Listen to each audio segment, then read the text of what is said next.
Pai do Senhor, irmãos, nós estamos aqui novamente e vamos abrir aqui em Neemias capítulo 8. Vamos continuar abordando essa questão da unidade. E eu tenho certeza que o Senhor está liberando uma palavra poderosa para esse tempo na nossa vida. Então a gente tem falado que Neemias 8 é o mesmo episódio de Esdras capítulo 3, quando o povo volta para a Babilônia, da Babilônia, e começa a edificar o templo e edificar a cidade que estava em ruínas, e se ajuntam como um só homem. Isso está em Neemias capítulo 8, versículo 1. E o que chama a atenção é que no versículo 2 diz que todos os que podiam entender o que se ouviam estavam ali. Nós já falamos sobre isso. O que a gente tem vivido hoje é o desejo de um povo ouvir realmente o que o Senhor quer falar. No versículo 3, diz que os ouvidos de todo o povo estavam atentos ao livro da lei.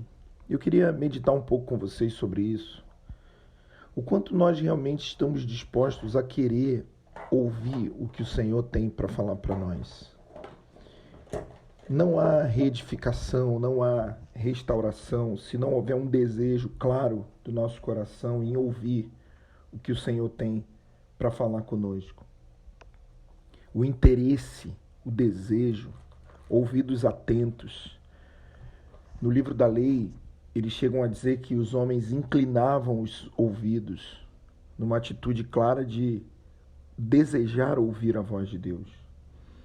Então essa restauração de Esdras 3, Neemias capítulo 8, como quando o povo se junta como um só homem e deseja ouvir, o Senhor está falando nesse tempo, irmãos, para aqueles que desejam ouvir. E há um temor muito grande no meu coração. Eu queria compartilhar com os irmãos isso, de que alguns de nós podem não estar interessados em ouvir aquilo que o Senhor quer falar. Há um desejo do Senhor falar algo e a nossa alma, a nossa humanidade deseja ouvir. A questão é que nem sempre o que a nossa humanidade quer ouvir é o que Deus quer falar. Eu me lembro de Mateus capítulo 13, quando nesse capítulo inteiro fala sobre as 7 parábolas do reino. E do capítulo 13 até do versículo 1 ao 35, o Senhor conta 3 parábolas. Ele conta a parábola do semeador, a do joio e do trigo, 4 parábolas, a do grão de mostarda e a do fermento. E ele não explica a parábola do joio e do trigo.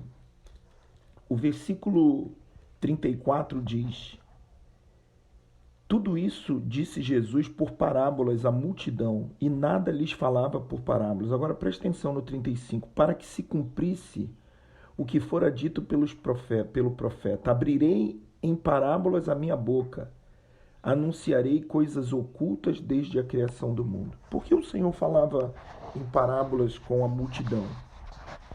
Irmãos, quando nós vamos entender por que o Senhor usava esse artifício de falar em parábolas, nós vamos compreender que o Senhor conhecia o coração das pessoas. E ele sabia que aquelas pessoas, a multidão, ela não queria saber realmente a vontade de Deus. Eles estavam ali em busca de uma palavra que encaixasse com a sua vontade humana. Então o Senhor não deixa de pregar para eles, mas não revela para eles as coisas escondidas. E o versículo 36 ele diz: então, tendo despedido a multidão. E eu queria chamar a atenção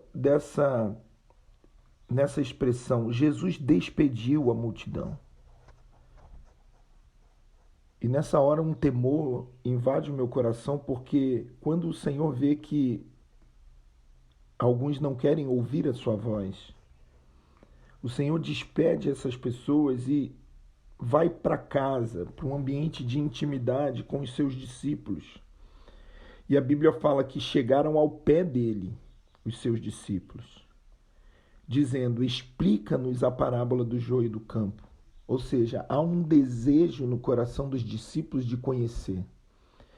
Eu fico imaginando se os discípulos não tivessem perguntado a revelação dessa parábola, se o Senhor teria falado a revelação.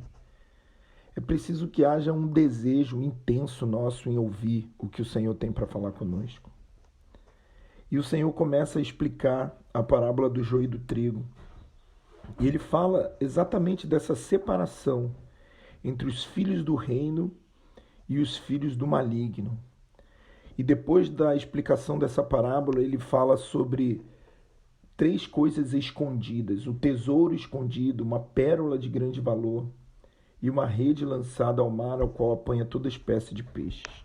E assim termina a segunda fase, a fase da intimidade da revelação. E chama a atenção como termina esse capítulo 16, para que a gente possa entender que existe uma conexão desse capítulo, querendo nos dizer que a incredulidade, ou seja, o não desejo de receber a palavra do Senhor ou de crer nela, impede que o Senhor faça milagres. Então ele diz assim: e não fez ali muitos milagres por causa da incredulidade deles.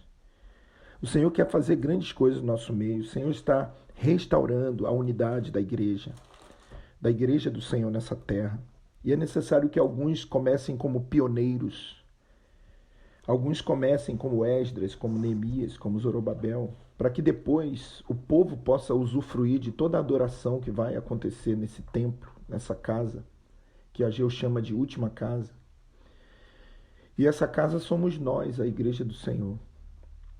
Então nós somos pioneiros, irmãos, que estamos começando, né? Ou junto com vários irmãos na terra, edificando, trabalhando na reconstrução dessa realidade, dessa unidade. Quantas dificuldades a gente passa, quantos desafios a gente tem, porque a gente luta contra uma geração egoísta, contra uma geração individual. E essa geração individual, ela está dentro da igreja também. Ela é uma geração incrédula, que impede a operação de milagres do Senhor. Então ali em Neemias o povo se junta como um só homem e o Senhor separa aqueles que podiam entender o que era falado. E assim também em Mateus capítulo 13, o Senhor separa os discípulos da multidão e começa a ministrar sobre os discípulos, porque os discípulos podiam entender o que estava sendo falado. Irmãos, que Deus tenha misericórdia de nós e que nós, sob nenhuma hipótese, sejamos separados, tendo sido avaliados por Jesus como aqueles que são incrédulos, como aqueles que não têm desejo de compreender e por isso não podem compreender. Jesus falava por parábolas à multidão, mas a multidão não compreendia o que o Senhor falava, porque Jesus conhecia o seu coração.